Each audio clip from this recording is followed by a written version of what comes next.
If an angel was more powerful, because not all angels possess the same amount of power too as well. If an angel had more authority or more jurisdiction or more power than you before, he still has it. So things are still respected, literally. So that's why it seemed like the Prince of Persia could hold and block that, the particular angel that came to Daniel, and it was not Gabriel. And Michael had to step in, because Michael at that point in time was the spirit prince of Israel. So, moving on, I just wanted to explain that they describe the desolation of the earth, the blood that covered the land, the cries of the innocent that had reached the gates of heaven.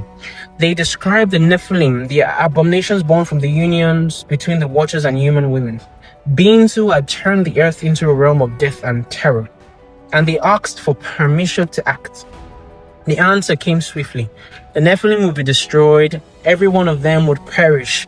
Their bodies will be swept away and their spirits will be bound to the earth, unable to find rest. Can you see what prayer did? From the moment man decided to begin to ask the Lord for help, prayer basically changed everything. Please listen to this. Prayer is powerful. Prayer is literally just telling the Lord to get involved. Prayer is literally just telling the Most High, the most powerful being in the universe, to get involved in whatever situation you are going through. Nothing can change anything, but prayer can. Your situation might be what it is right now, but the only thing that can change it is prayer. No matter how small the situation is, either your phone is not working, network is not going through, your children are not doing well at school, you have a job opportunity but things are slowing down, your husband is behaving in a particular way, your wife is behaving in a particular way, someone is supposed to send funds to you but it's taking time, you're supposed to get admission but it's taking time, your results, prayer. I'm praying the right prayer according to the word of the Lord. Eventually, in this reading, I shall explain to you how to pray effectively through the Most High and how to pray right. Because there's what is called praying effectively and praying right. There's also what is called praying amiss, where let's leave that. We shall continue. So whatever the issue is, no matter how small, prayer shall fix it. Literally, I'm not joking. Especially if it's according to the will of the Lord. The answer came swiftly. The Nephilim would be destroyed. Every one of them would perish. Their bodies would be swept away and their spirit would be bound to the earth, unable to find rest. And until the final judgment, the watchers, their fathers, would be imprisoned in the depths of the earth, chained in darkness until the end of days. And the world will be cleansed by water, washed clean of every trace of corruption, so that humanity might begin again. But before the judgment fell, something strange began to happen. The Nephilim, those towering beings of destruction and chaos, began to dream. And in those dreams, they saw their doom approaching. Chapter 4. The giants learned forbidden secrets the watchers had not descended to. Okay, so the giants learned forbidden secrets. That's the title. The watchers had not descended to earth without purpose. True? When they abandoned their posts in the celestial realms, when they swore their oath on Mount Hermon and took human wives, they brought with them something far more dangerous than their own presence.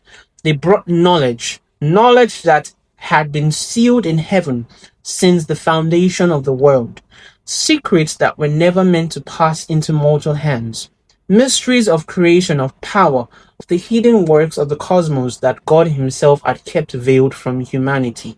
And they taught these secrets to their sons.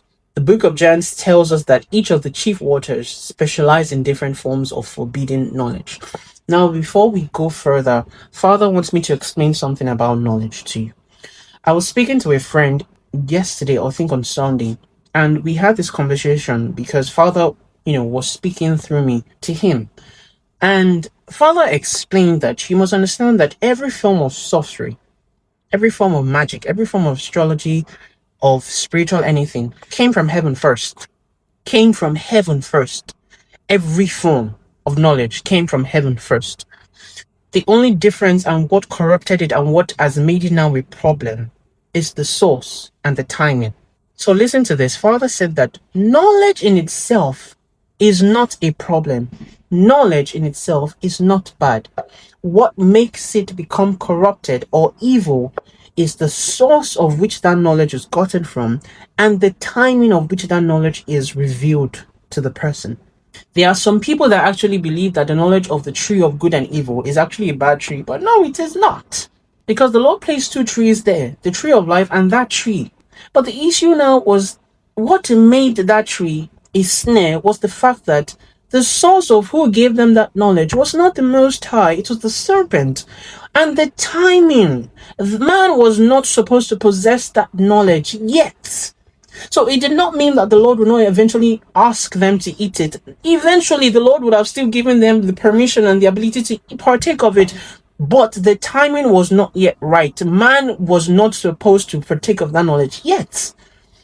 And this thing could be basically switched, because if the Lord still, that's just the funny thing about the law and sin. Sin gets its power from the law.